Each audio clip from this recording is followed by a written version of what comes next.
Glória a Deus. Louvado o nome do Senhor Jesus. Estamos aqui na casa do Senhor para aprendermos a palavra do Senhor. Amém? Amém. Bom estarmos aqui. Bom é estarmos aqui. Queria convidá-los a abrirem suas Bíblias lá na Epístola de Tiago, no capítulo 1, versículo 9, versículo 10, versículo 11. Louvado o nome do Senhor. Tiago, capítulo 1, versículo 9, versículo 10, versículo 11. Tiago fica depois de Hebreus e antes de 1 Pedro. Amém? Todos acharam? Amém. O irmão, porém, de condição humilde, glorie-se na sua dignidade, e o rico na sua insignificância, porque ele passará a flor da erva. Porque o sol se levanta com seu ardente calor, e a erva seca, e a sua flor cai, e desaparece a formosura do seu aspecto. Assim também se murchará o rico em seus caminhos. Amém, irmãos? Louvado o nome do Senhor. Tiago, irmão de nosso Senhor Jesus Cristo, meio-irmão, do nosso Senhor Jesus Cristo, ele escreve essa epístola e ele vai trazer muitas coisas importantes aqui. Tiago vai usar o grego koiné, de modo muito clássico, E nós temos aqui essa epístola, provavelmente 49 depois de Cristo, a data dessa epístola. E Tiago, conhecedor do Antigo Testamento, ele vai trazer algumas questões do Antigo Testamento na sua epístola. E o que nós vemos aqui é Tiago, nesse primeiro capítulo aqui, no capítulo 1, falando acerca das provações, no versículo 2, depois do versículo 5 até o versículo 8, ele vai falar acerca da sabedoria, acerca do homem constante. E aqui, no versículo 9, ele vai tomar outro rumo, vamos assim dizer. Ele vai tratar de outro tópico aqui, no capítulo 9. Por mais que ele esteja inserido em um contexto, por exemplo, acerca do versículo 2, por exemplo, acerca da aprovação, das provações, Tiago vai falar acerca da pobreza e da riqueza, do rico e do pobre, aos olhos de Deus. Na minha versão aqui na revista atualizada, tem como temática esses 3 versículos: as circunstâncias terrenas são transitórias. As circunstâncias terrenas são transitórias. Tanto a questão da pobreza, como também a questão da riqueza. E aí ele vai trazer uma cosmovisão para a gente, totalmente do alto para baixo. Uma visão de Deus em relação a essas coisas que, vez ou outra, nós colocamos lá em cima da nossa vida. Então, aqui Tiago vai falar acerca do pobre e do rico. Alguns vão entender que esse rico aqui é cristão, outros vão entender que esse rico aqui não é cristão, não é crente. Há essas duas linhas aí de pensamento dos estudiosos. Mas o que nós podemos ver aqui é que Tiago vai tratar tanto de uma questão como de outra. E se lá no comecinho que ele falava sobre alegrar-se, em relação à aprovação, aqui ele vai exortar a gloriar-se na posição que todos nós, crentes do Senhor, temos em Cristo Jesus. Nós temos uma posição de destaque. Barclay vai dizer o seguinte acerca desse texto aqui: o cristianismo dá a cada um o que cada um necessita. O cristianismo dá a cada um o que cada um necessita. E ele vai citar Mayor, que diz o seguinte: assim como o pobre e desprezado aprende a respeitar a si mesmo, assim também o orgulhoso rico aprende a humilhar-se. Então, Barclay vai trazer essa ideia, que o cristianismo vai dar a cada um de nós aquilo que necessitamos. Ao pobre necessitado, um aspecto humano, um aspecto de mundo, o texto vai mostrar aqui que Deus dá dignidade para esse. E para o rico, Deus o coloca no seu lugar. Então o que nós podemos ver aqui é que O cristianismo dá ao pobre um novo sentido de sua própria valia, do seu próprio valor. Da carência de valor em que ele vive, ele é elevado a um novo sentido de dignidade e importância. Então o Evangelho, o cristianismo traz dignidade a todo o ser humano, a todas as pessoas, por mais pobre que seja a pessoa nesse mundo, por mais que ele viva na margem da miséria, há uma dignidade que Cristo trouxe a essa pessoa.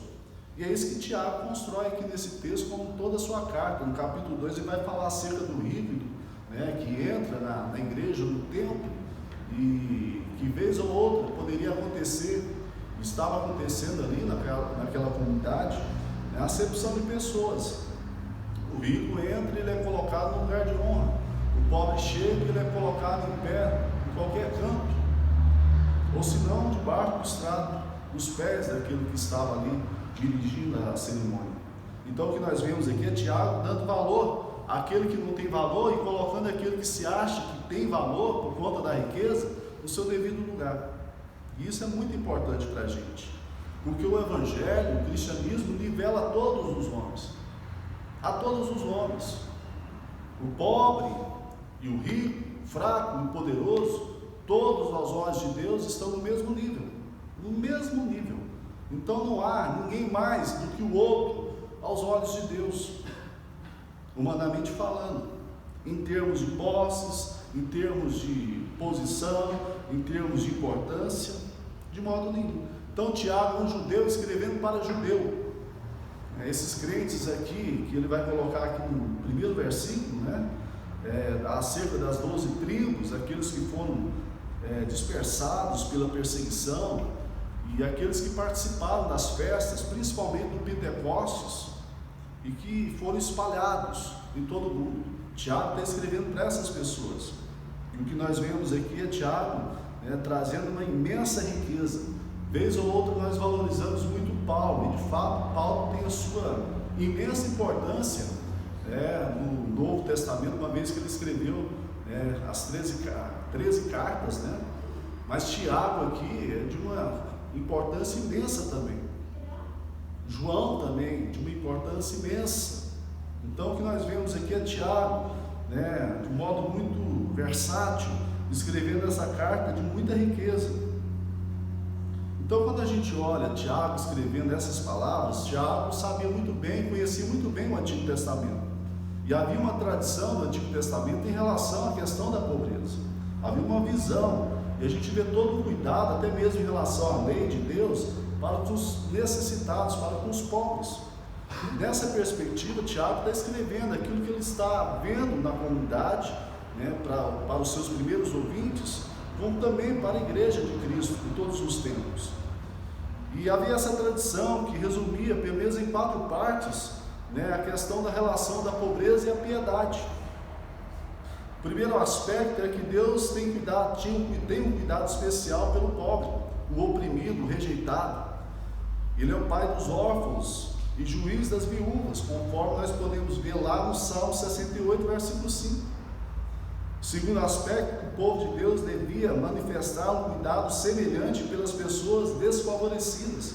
Nós podemos ver na lei de Deus a questão do estrangeiro, cuidado para com o estrangeiro. O terceiro aspecto é que há uma tendência de se identificar o pobre com o piedoso, o justo, mostrando assim que o pobre era sustentado por Deus, conforme podemos ver lá no Salmo 40, versículo 17. Eu sou pobre e necessitado, porém o Senhor cuida de mim. Tu és o meu amparo, o meu libertador. Não te detenhas, ó Deus meu. Então o que nós vemos aqui no Antigo Testamento, esse cuidado de Deus para com os pobres, para com os necessitados. O quarto aspecto aqui ele vai dizer, é que as pessoas ricas e poderosas tendem a ser identificadas como perversas e opressoras dos pobres. Havia essa visão do Antigo Testamento em relação a esses dois grupos de pessoas, a essas duas classes, ao pobre necessitado, comparando ele com o piedoso, como aquele que se aproxima de Deus, e a questão do rico, como aquele que é perverso, aquele que subjuga os mais necessitados. E Tiago vem com essa visão. O próprio Senhor Jesus, como a gente vê lá no Sermão da Montanha, um pouco desse aspecto também. Mas não é assim uma visão totalmente no sentido de dizer que todo pobre é piedoso e que todo rico é perverso, que Tiago escreve aqui. Nem o Senhor Jesus lá no Sermão da Montanha, em todas as suas palavras, não é nesse aspecto. E nem o Antigo Testamento também trazia de modo generalizado esse aspecto, mas havia uma realidade nesse sentido. E Tiago está inserido nesse contexto em alguns aspectos, porque ele percebe essas situações. Por exemplo, a gente vai ver na igreja primitiva, por exemplo, que havia um compartilhar dos bens, havia um sentimento, né, de igualdade entre as pessoas que faziam parte da igreja primitiva. Mas a gente vai ver algumas situações, né, que houve também, né, uma certa diferenciação entre essas classes, até mesmo no seio da igreja. E Tiago está combatendo essa situação, essa realidade. E aquilo que eu disse, né, nós não podemos ver em Tiago um radicalismo judaico em suas palavras, até porque a igreja primitiva, em Atos dos Apóstolos, né, não havia tamanhas discrepâncias em relação a termos econômicos e sociais. Aqueles que não tinham eram ajudados por aqueles que não tinham.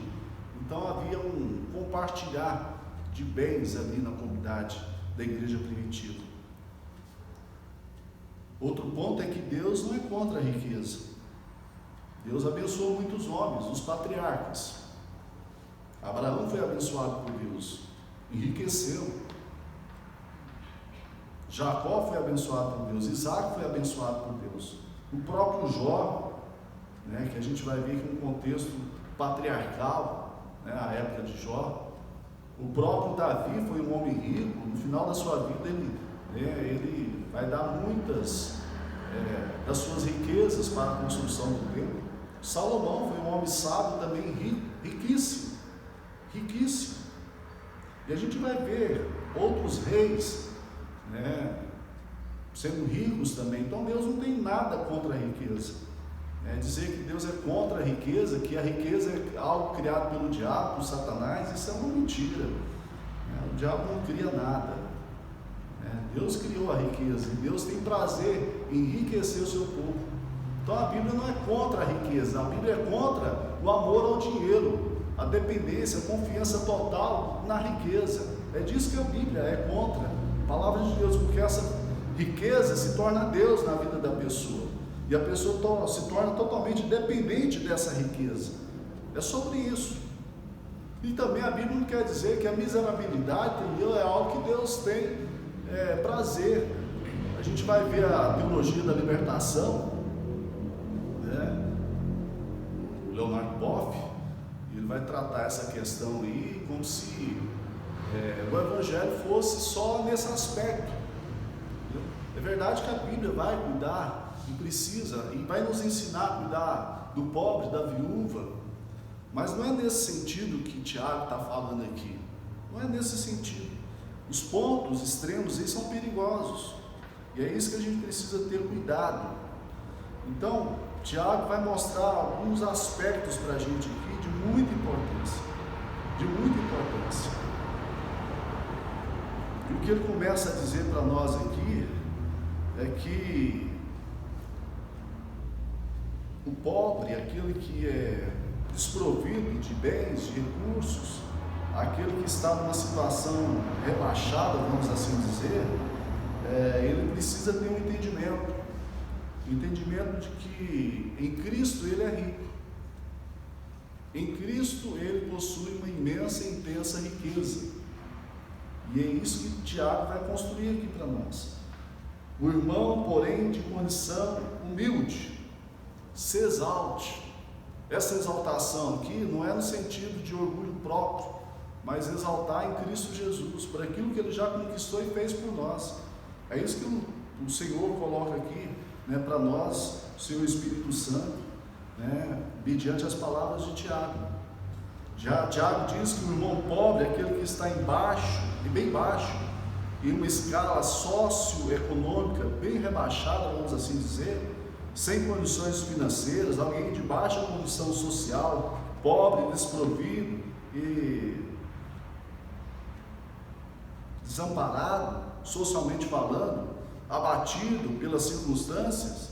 Esse que está numa condição humilde, que indica não apenas uma pessoa a quem falta recursos e bens materiais, mas se refere também ao socialmente desprezado, a este que está à margem da miséria, vamos assim dizer, numa situação difícil, aquele cuja sorte na vida o deixou humilhado, conforme diz aqui o Peter Davis.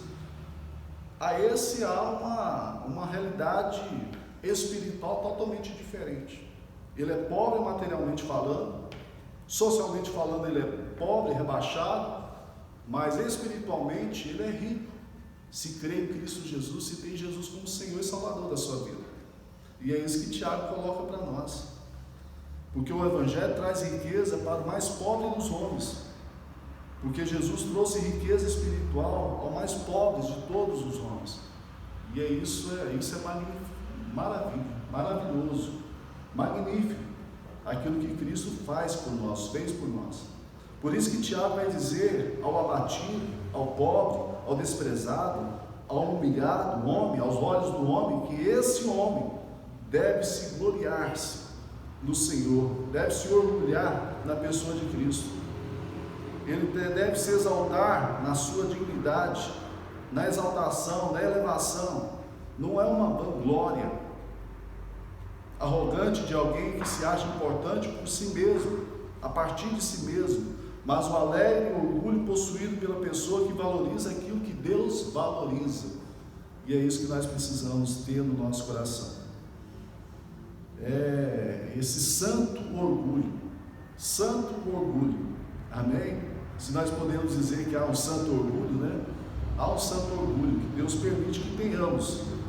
E esse santo orgulho se dá mediante aquilo que Cristo fez por nós, mediante aquilo que Cristo trouxe para nós. Ele deve gloriar-se na sua posição, exultar, sentir um santo orgulho em sua situação em Cristo, sua alta posição. Paulo vai dizer lá em Efésios que nós estamos assentados em lugares celestiais, mediante a fé em Cristo Jesus. Essa graça que nos salvou. Cristo nos colocou assentados em regiões celestiais. Olha que coisa, irmãos. A nossa posição, a nossa situação é de destaque. Ele pode ser pobre nesse mundo físico, mas é riquíssimo no mundo espiritual. Não se trata apenas de uma perspectiva futura, escatológica, para depois. Não, se trata do aqui e agora. Do aqui e agora.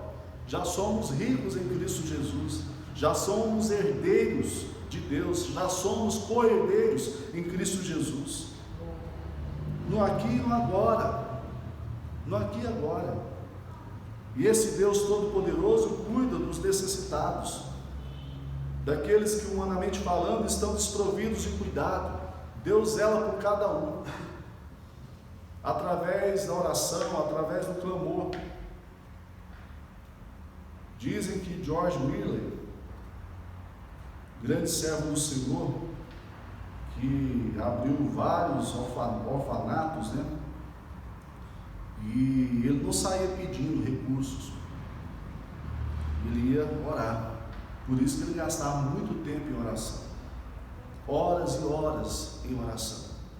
E uma certa feita, ele orando com as crianças, né, um orfanato, e as crianças ali olhando os pratos vazios, os copos vazios, e ele agradecendo a Deus pelo café da manhã que ia ser servido. Não tinha nada.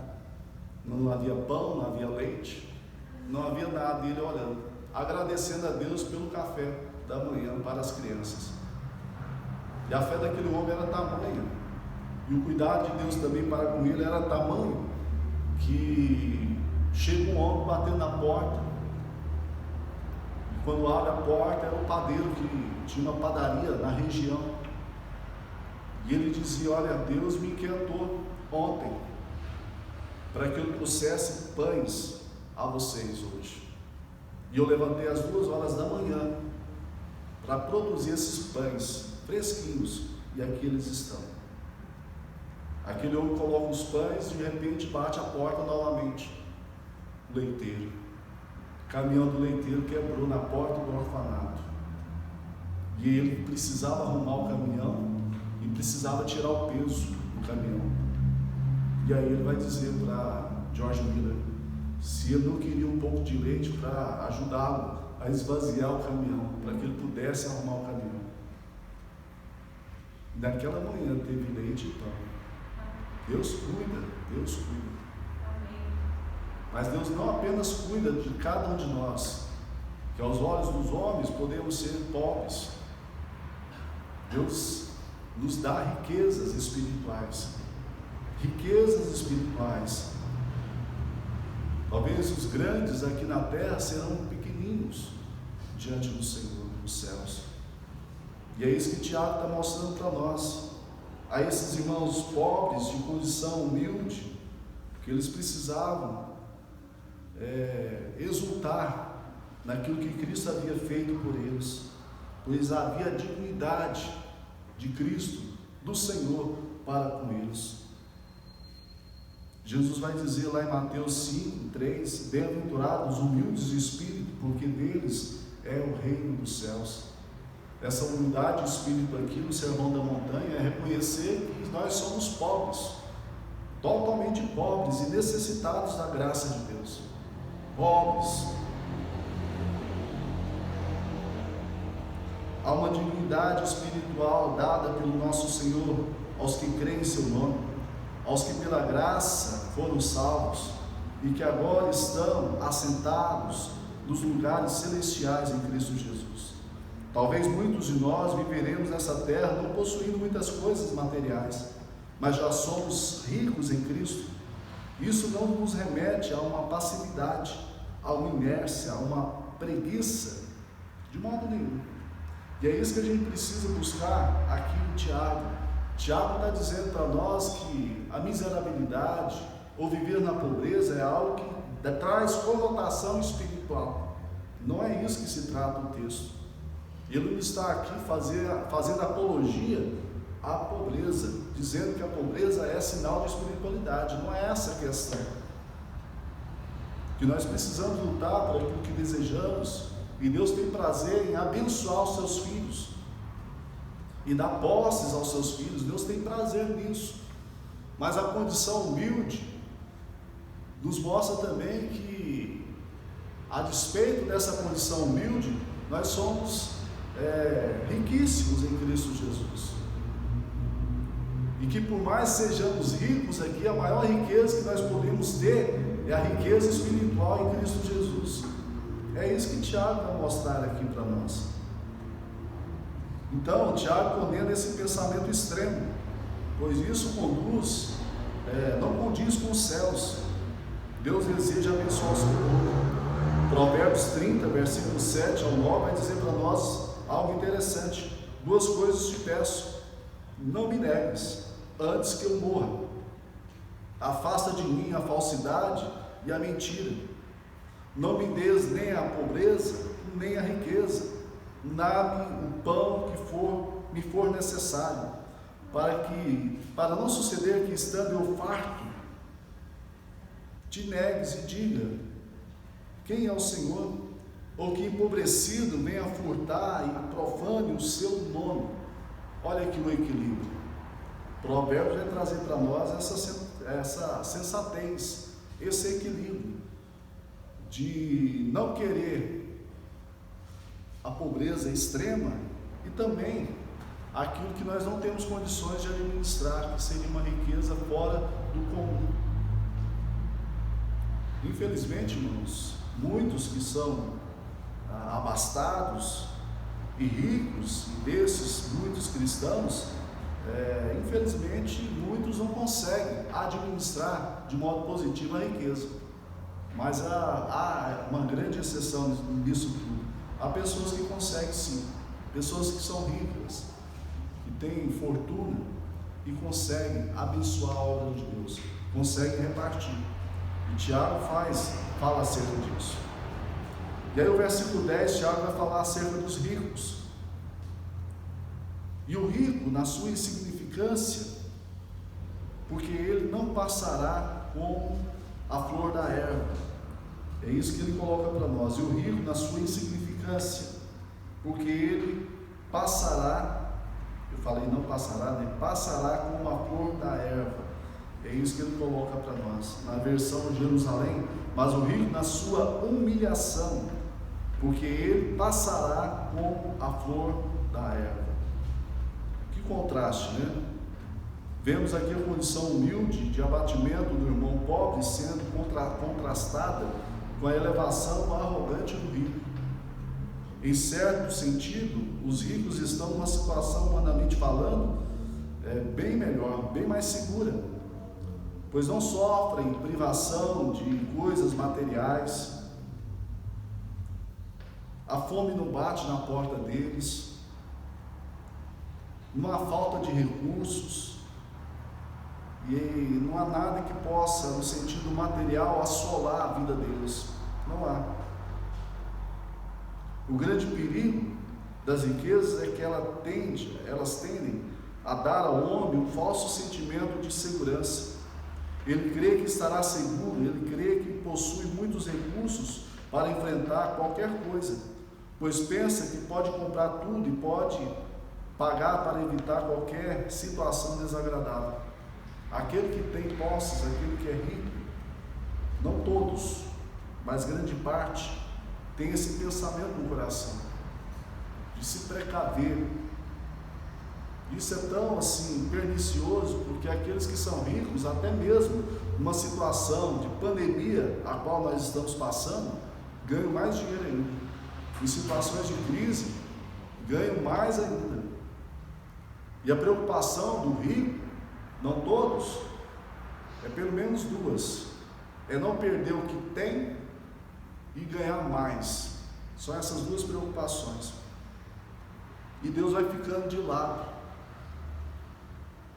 Tiago vai falar que da insignificância dos ricos, ao justificar a transitoriedade da riqueza, pois eles são comparados com uma flor do campo que amanhece linda, robusta por conta do orvalho, por conta de uma chuva que desceu, mas que de repente cai e desaparece.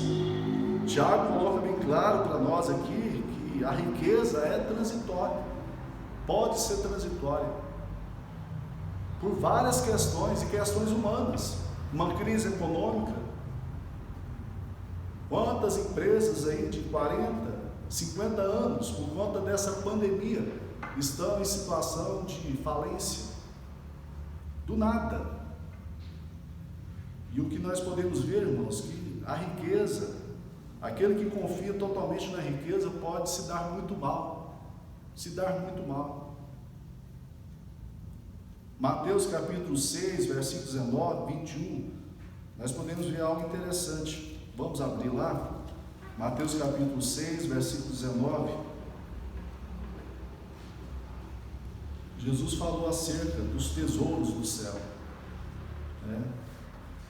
E ele vai dizer aqui para os seus discípulos, para os seus ouvintes: não acumuleis para vós outros tesouros sobre a terra, onde a traça e a ferrugem corroem, e onde ladrões escavam e roubam, mas ajuntai para vós outros tesouro do céu, onde a traça nem ferrugem corrói, e onde ladrões não escavam nem roubam, porque onde está o teu tesouro, aí estará também o teu coração. Essa é a grande questão. O rico coloca o coração na riqueza, coloca a sua confiança na riqueza, coloca a riqueza como Deus, e é isso que desagrada o coração de Deus. Mas quando a gente vê um rico que sabe administrar muito bem a riqueza e sabe repartir essa riqueza, que sabe administrar para o louvor do Senhor, isso alegra o coração de Deus. Impressiona-nos a riqueza e o rico, pois nos parece muito importante agora, aparentemente. Mas se pudéssemos vê-lo na perspectiva de Deus, entenderíamos que a aparência de grandeza é semelhante a uma bolha de sabão. É algo insignificante, dizia Peter Davis. E essa é a realidade, irmãos. Nós somos tendenciosos a nos prender a essas questões materiais, a essas questões estéticas. Nos chama a atenção, mas isso não chama a atenção de Deus. Eu estava lendo alguns livros em relação à membresia e disciplina, e esse autor falando acerca dessa questão do rico na igreja, como é difícil administrar essa questão. E muitos, não todos, volto a dizer, não todos, vivem de modo tanto que aleatório da realidade de disciplina e membresia, porque entendem que por conta do dízimo, por conta da oferta, por conta da posição social, por conta do prestígio que ele tem na sociedade, e coisas assim por diante, elas pensam que não serão disciplinadas, poderão viver do jeito que elas querem viver e tal. E essa é uma grande questão, uma grande questão.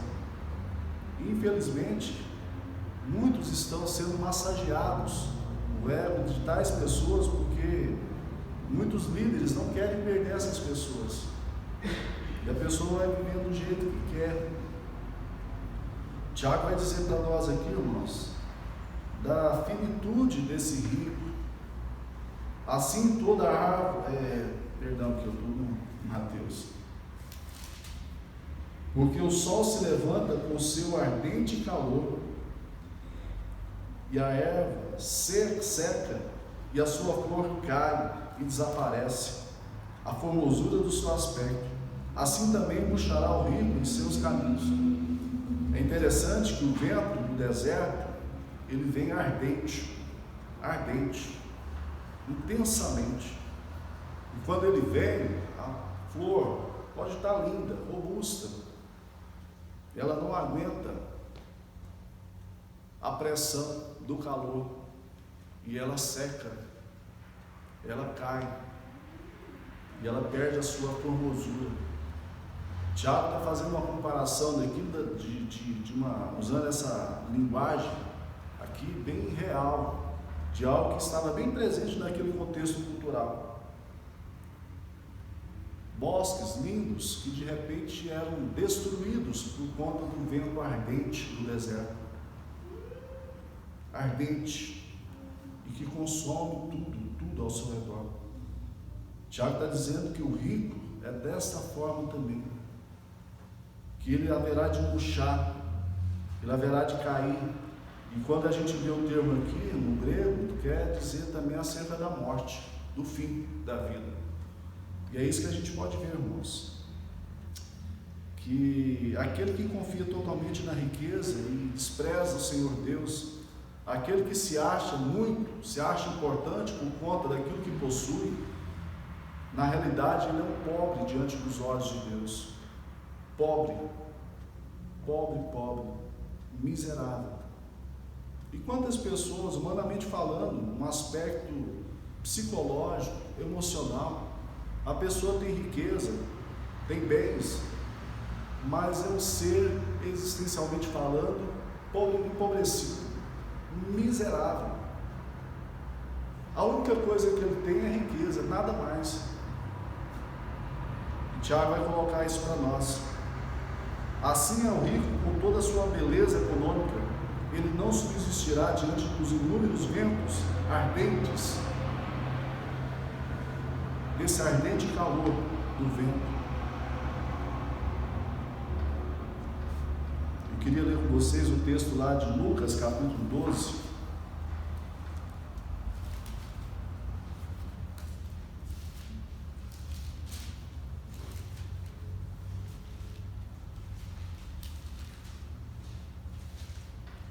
versículo 13, Lucas 12, 13 e 21.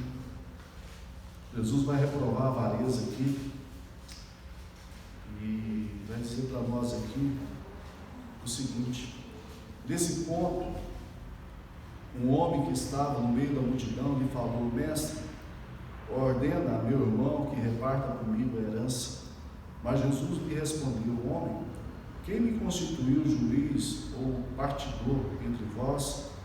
Então lhes recomendou: tende cuidado e guardai-vos de toda e qualquer avareza, porque a vida de um homem não consiste na abundância dos bens que ele possui. E lhes proferiu ainda uma parábola, dizendo: o campo de um homem rico produziu com abundância, e arrazoava consigo mesmo, dizendo: que farei? Pois não tenho onde recolher os meus frutos. E disse: farei isto, destruirei os meus celeiros, reconstruí-lo-ei maiores, e aí recolherei todo o meu produto e todos os meus bens. Então direi à minha alma: tens em depósito muitos bens para muitos anos, descansa, come, bebe e regala-te. Mas Deus lhe disse: louco, esta noite te pedirão a tua alma, e o que tens preparado, para quem será? Assim é o que entesoura para si mesmo, e não é rico para com Deus. Amém, irmãos? Nós precisamos ser ricos para com Deus, mediante a nossa fé em Cristo Jesus, tomando posse de tudo aquilo que é direito nosso em Cristo Jesus, das riquezas espirituais que nenhum dinheiro pode comprar a nós. Nada neste mundo pode nos dar aquilo que Cristo nos deu, e nós precisamos ter esse entendimento. Farrar vai dizer o seguinte: as riquezas são sempre fonte de tentações, sem exagero, amor à mendigância. O irmão do Senhor, Tiago, aprendera que, embora a riqueza não seja pecado, nem a pobreza uma virtude, no entanto, a pobreza humilde e contente é a verdadeira riqueza, e a riqueza soberba e indulgente é a verdadeira pobreza. Olha aqui a inversão dos valores. Na perspectiva de Deus, aquele que pensa que é rico é pobre, e aquele que pensa que é pobre é rico. E é essa questão que nós precisamos colocar no nosso coração e na nossa mente. A gente fica olhando a grama do vizinho e vendo ela verdinha e pensando: poxa, Deus é injusto. Deus é injusto. Olha eu vivendo essa vida que estou vivendo, com esse carro de quantos anos e não sei o que, e outras coisas. E a gente perde o foco daquilo que de fato precisa ser, a fonte da nossa existência, que é Cristo Jesus. Aquele que pensa que é rico é pobre, e aquele que pensa que é pobre é rico em Cristo Jesus. Amém? Que possamos valorizar aquilo que Cristo fez por nós, irmãos. O Senhor nos fez ricos. Estávamos endividados, a nossa dívida com o Senhor Deus, o santo juiz, era impagável, e a sentença era morte para todos nós.